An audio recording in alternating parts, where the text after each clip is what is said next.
So there's one shot in the film.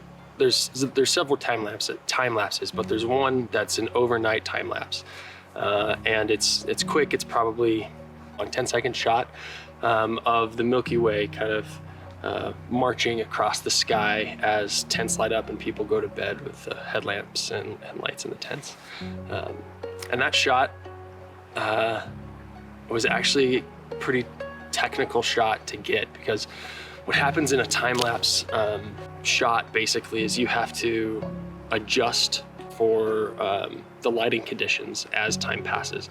So if you shoot a time-lapse all in the daytime, right, you really don't have to do anything because lighting conditions don't change enough to influence the shot. But shooting a time-lapse that started before sunset, like that one did, that went into the night, through the night, and then into sunrise, basically what I had to do is change the settings on the camera, the exposure settings on the camera, to match the changing light throughout the entire night. So understanding when sunset was, when twilight was, when astronomical twilight was, and civil twilight, and then astronomical twilight. And then on the other side, astronomical twilight when the sun rose, and then civil, and then full sunrise. I set an alarm for each of these times such that I could wake up and check and adjust my exposure settings so that that exposure didn't look super jumpy in the image. And it actually worked really well. The other difficult part about that shot was where to get it from and how to do that overnight. And I ended up actually climbing up onto this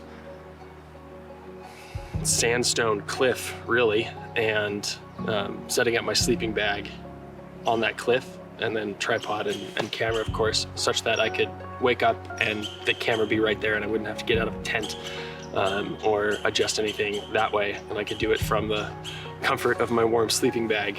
But yeah, on either side of me it was probably 3 or 4 feet, and then like a 15 or 20 foot drop, because there's this little cliff that just spit out the sandstone kind of spit. So it was a relatively precarious place to spend the night, but I think the shot turned out really well, and I'm really glad I did that.